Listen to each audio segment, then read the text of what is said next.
Okay, I'm back for part two. I just had to make that little change there because YouTube only allows you 15 minutes per video, so I've got to break this down into pieces. So the next thing I want to tackle is our mental health care. You know, mental health has a big play in this. And obviously that these people that are going and doing these terrible, unspeakable crimes against humanity and tragic events that take lives of innocent humans that are just going about their average day business. I mean, the guy in the mall in Oregon, you know, these people were just doing Christmas shopping. In Aurora, people went to see Batman. They went to see a movie. They didn't, you know, they weren't doing anything wrong. They weren't hurting anybody. They were watching a movie, and these children were going to just learn and get educated. And these teachers, they were special people that believed in a better tomorrow through our education system and through our children, and believed that the children are our future, and what we teach them is very important. And for those lives, all those lives, to be snuffed out the way they were by people that obviously had mental issues. You know, our healthcare here in America is less than is substandard at best. But our mental health care is even worse. We have a lot of people in our country that suffer from mental illness. According to the Substance Abuse and Mental Health Service Administration, this past year alone, these are some staggering statistics, 19.9% of adults in the United States, that's about 45 million people, have suffered from mental illness. That's just in this last year.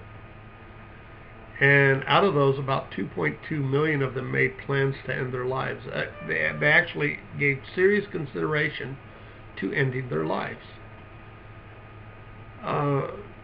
When you think about that, it says a lot. What's going on here? It's got to make you ask. Well, for those that suffer with a mental illness, only about less than 40% of them received any kind of professional medical help whatsoever. You know, too many Americans are simply not getting the help they need. And the reality is that we're missing opportunities to prevent and intervene early in these lives. And the consequences for these individuals, for society, families, and communities can be devastating. You know, if mental illness is left untreated, it can cause serious repercussions: disabilities, substance abuse, suicide attempts, lost productivity, family discord, domestic violence, murder, and even mass murder, as we've seen. So we really need to look at the way that we treat our mentally ill, and we need to offer more treatment. We need to take a look at our health care in this. And if we think that it's something as simple as just banning guns, we're kidding ourselves. Along with that mental aspect of it, as I said earlier in my rant, media. The media is having an effect that have previously been unseen. You know, TV, movies, when I was a kid, you didn't see people actually get killed and all the blood and guts. Horror movies were, you know, kind of a special cult thing back then. Nowadays, it's it's a common thing. And you can't help but to recognize that in the last 30 years, with it changing so much, that those kids that grew up in that are now 20 and 30 years old, that in the last 20, 30 years is when we've started having so many of these problems. And it's just slowly but surely escalating. So, there's a common thread there. We need to take a look at that. And I'm not saying we need censorship from our government. What I'm saying is we need better parenting, to put it bluntly. And, parents need to pay attention to what their kids are watching on TV and what movies they're watching and how much TV they get. Internet, obviously, with the internet like it is, it's incredible. You can find any information you want online.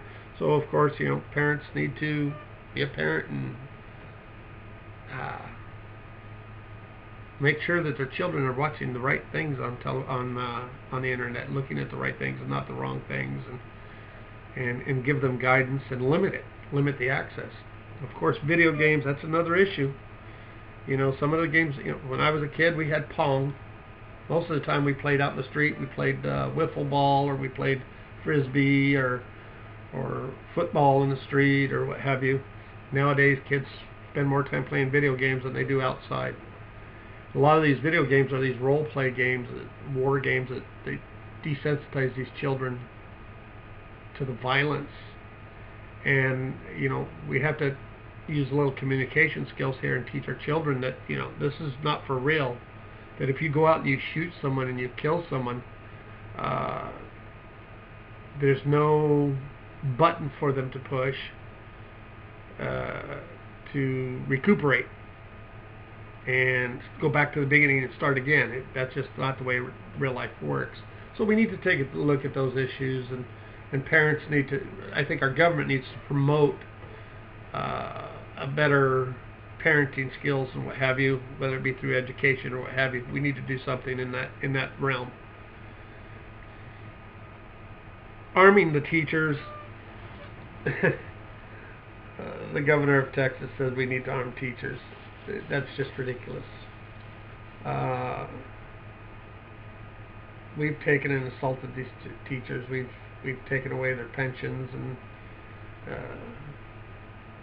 took away their collective bargaining rights. Now we expect them to be heroes. We expect them to protect our children and go have a shootout with a bad guy. Really? Anybody that suggests having military in schools and says they're a Second Amendment supporter, I don't get it. That's hypocritical to me. If you're a constitutionalist, you believe in the Constitution. The Constitution says we are not a militarized nation. That's that. You can't have it both ways. It just doesn't work that way. I think that the bottom line of this postulation is that I want people to understand that gun control just is not as simple as removing certain types of guns or removing all guns or disarming everybody. It's just not that, because realistically, if we have the other two issues, there's other weapons. There's knives, bats. Baseball bat is one of the most commonly used weapons, believe it or not. So we can't just ban guns. We have to look at this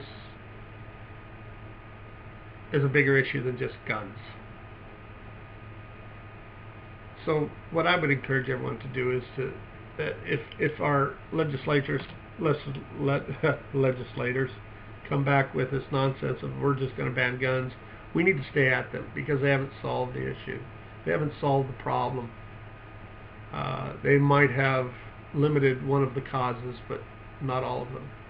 We need to go for better health, medical care. We need to have better education for parenting and for our children. And just taking away guns is not the answer.